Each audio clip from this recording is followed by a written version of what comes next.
నమస్కారం. రండి, ఈరోజు మనం ఒక అద్భుతమైన ప్రయాణం చేద్దాం. సమయానికి వెనక్కి, అంటే 75 సంవత్సరాల క్రితం జులై 1947 నాటి అఖండ జ్యోతి పత్రికలోని కొన్ని అద్భుతమైన విషయాలు తెలుసుకుందాం. పరంపూజ్య గురుదేవ్ పండిట్ శ్రీరామ్ శర్మ ఆచార్యగారందించిన ఈ జ్ఞానం అప్పటికే కాదు, ఇప్పటికీ ఎప్పటికీ మన జీవితానికి ఒక దిక్సూచిలా పనిచేస్తుంది. మన అందరం కోరుకునేదేంటి? ప్రశాంతత, సంతోషం, మన జీవితానికి ఒక అర్థం ఉండాలి, అవునా?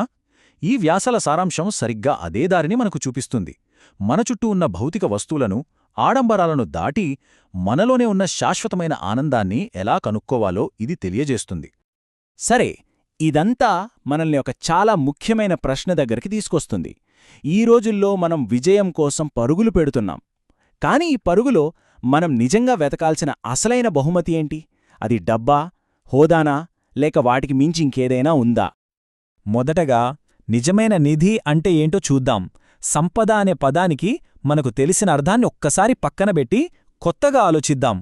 లోకం చెప్పేదానికి, అసలైన దానికి తేడా ఏంటో చూద్దాం.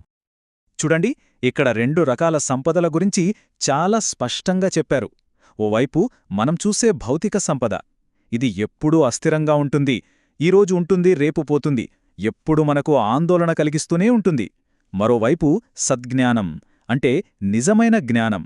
ఇది శాశ్వతమైనది, మనకు ప్రశాంతతనిస్తుంది. అన్నిటికన్నా ముఖ్యంగా దీన్ని మన దగ్గర నుంచి ఎవ్వరూ దొంగిలించలేరు. ఎప్పుడో వేల సంవత్సరాల క్రితం గొప్ప తత్వవేత్త సోక్రటీస్ కూడా ఇదే మాట చెప్పారు. చాలా సింపుల్గా, కాని ఎంతో లోతైన మాట. నీ డబ్బును సరిగ్గా వాడాలనుకుంటే దానిని బుర్రలో పెట్టుబడి పెట్టు అని. ఎందుకంటే అసలైన ఆనందం మన చుట్టూ ఉన్న పరిస్థితుల్లో కాదు, మనలో మనం నిర్మించుకునేదానిలోనే ఉంటుంది. సరే, నిజమైన సంపద జ్ఞానం అని మనకు తెలిసింది. మరిప్పుడు దాన్ని ఎలా సాధించాలి? ఇక్కడే మన ముందు 3 దారులు కనిపిస్తాయి. ఈ 3 దారులు మన స్వభావాన్ని బట్టే ఏర్పడతాయి. అవేంటో చూద్దాం. మొదటిది దేవమార్గం, అంటే దైవ స్వభావం. వీళ్ళు ఎలా ఉంటారంటే మేఘంలాగా. తమ దగ్గరున్నదంతా ఇతరుల కోసమే ఇస్తారు. నిస్వార్థం, కరుణ, సేవ వీళ్ల నరనరాల్లో ఉంటాయి. తీసుకునేదానికంటే ఇవ్వడంలోనే ఆనందాన్ని వెతుక్కుంటారు. ఇక రెండవది మానవ మార్గం. వీళ్ళు సూత్రాలకు కట్టుబడి ఉంటారు. ఇచ్చిన మాటను నిలబెట్టుకోవటం, ఆత్మగౌరవాన్ని కాపాడుకోవటం, ఏది సరైనదో దానికోసం ధైర్యంగా నిలబడటం, ఇవి వీరి లక్షణాలు. ఇక మూడవది రాక్షస మార్గం. ఈ మార్గంలో నడిచేవాళ్లు పూర్తిగా స్వార్థంతో, అహంకారంతో ఉంటారు. తమ చిన్న లాభం కోసం ఇతరులకు ఎంత హాని చేయడానికైనా వెనుకాడరు. వీళ్లని నడిపించేది వాళ్ల నీచమైన కోరికలు మాత్రమే. అయితే ఇక్కడ మనం చాలా జాగ్రత్తగా ఒక విషయం గుర్తుంచుకోవాలి. ఈ దేవ, మానవ, రాక్షస అనేవి పుట్టుకతో వచ్చేవి కావు. ఇవి మన ముందు ఉన్న 3 ఎంపికలు. మనం రోజూ చేసే పనులు, మన ఆలోచనలు, మన ఉద్దేశ్యాల ద్వారా ఈ మూడింటిలో ఏ మార్గంలో నడవాలో మనమే నిర్ణయించుకుంటాం. సరే, మనం ఏ దారిలో నడవాలో ఎంచుకున్నాం. మరి ఆ నడక ఎలా సాగాలి? దానికి పునాది ఏమిటి? మనల్ని మనం ఎలా నిర్మించుకోవాలి? అదంతా ఒకే ఒక్క కీలకమైన విషయంతో మొదలవుతుంది.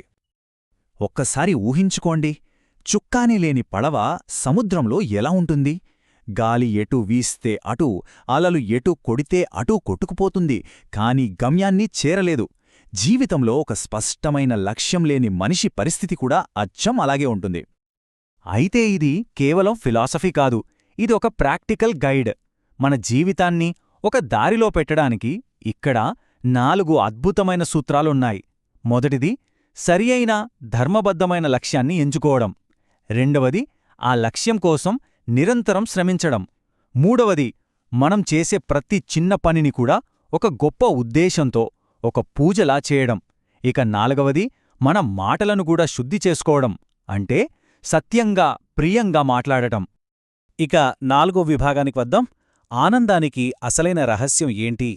మనం సరైన లక్ష్యంతో, మంచి పనులతో ముందుకు వెళుతున్నప్పుడు మనకు దొరికే అసలైన బహుమతేంటో తెలుసా? అదే అచంచలమైన, చెదరని ఆనందం. గీతలో చెప్పినట్టుగా మనసుని ప్రశాంతంగా, సంతోషంగా ఉంచుకోవడం అనేది ఒక మాస్టర్ కీ లాంటిది. ఒక్క తాళంతో ఎన్నో గదులు తెరుచుకున్నట్టు ప్రశాంతమైన మనస్సు మన ఆరోగ్యాన్ని, తెలివిని, సంబంధాలను, చివరికి మన ఆర్థిక పరిస్థితిని కూడా మెరుగుపరుస్తుంది. అన్ని దుఃఖాలను దూరం చేస్తుంది.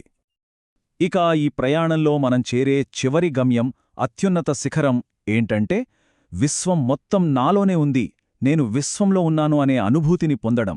ఎవరైతే ఈ స్థితికి చేరుకుంటారో వాళ్లే నిజమైన ఆరాధకులు. వాళ్లకి భయం ఉండదు, కేవలం సంపూర్ణమైన శాంతి మాత్రమే ఉంటుంది. సరే, ఇప్పటిదాకా మనం చాలా విషయాలు మాట్లాడుకున్నాం కదా, వాటన్నిటి సారాంశాన్ని ఇప్పుడు కొన్ని ముఖ్య సూత్రాలుగా ఒకచోట చూద్దాం. గుర్తుంచుకోటానికి సులభంగా ఉంటుంది. ఇవి మనం జీవితాంతం గుర్తుంచుకోవాల్సిన కొన్ని మూలస్తంభాల్లాంటివి. సత్యమే అసలైన శక్తి అని నమ్మడం, జ్ఞానమే నిజమైన సంపద అని గ్రహించడం, మన పనులే మనల్ని నిర్వచిస్తాయని అర్థం చేసుకోవడం, జీవితానికి ఒక లక్ష్యం తప్పనిసరి అని తెలుసుకోవడం, నిజమైన ఆనందం మనలోనే ఉందని గుర్తించడం. ఓకే, సిద్ధాంతాలు తెలుసుకున్నాం. ఇవి ఏమిటి అనే ప్రశ్నకు సమాధానాలు. మరి ఎలా అనే సంగతేంటి? ఈ జ్ఞానాన్ని మన రోజువారీ జీవితంలోకి ఎలా తీసుకురావాలి? దానికి సంబంధించిన కార్యాచరణ ఇప్పుడు చూద్దాం. ఇదిగోండి మన ప్రగతికి ఒక ప్రాక్టికల్ రోడ్ మ్యాప్. తాత్కాలిక సుఖాలకన్నా శాశ్వతమైన శ్రేయస్సుకు ప్రాధాన్యత ఇవ్వండి. ప్రతి పనిని ఒక ఉన్నతమైన ఉద్దేశంతో చేయండి. కావాలని స్పృహతో సంతోషంగా ఉండటానికి ప్రయత్నించండి. మాటల్లో సత్యం, దయ ఉండేలా చూసుకోండి. అన్నిటికన్నా ముఖ్యంగా ప్రతి జీవిలో ఆ దైవత్వాన్ని చూడ్డానికి ప్రయత్నించండి. ఇంత అద్భుతమైన జ్ఞానాన్ని విన్న తర్వాత ఒక్క క్షణం మనల్ని మనం ప్రశ్నించుకుందాం. ఈరోజు, కేవలం ఈ ఒక్కరోజు నేను నా జీవితంలోకి తీసుకునబోయే ఆ ఒక్క మంచి మార్పు ఏంటి? ఆ సమాధానంతోనే మన అసలైన ప్రయాణం మొదలవుతుంది. వీక్షించినందుకు ధన్యవాదాలు.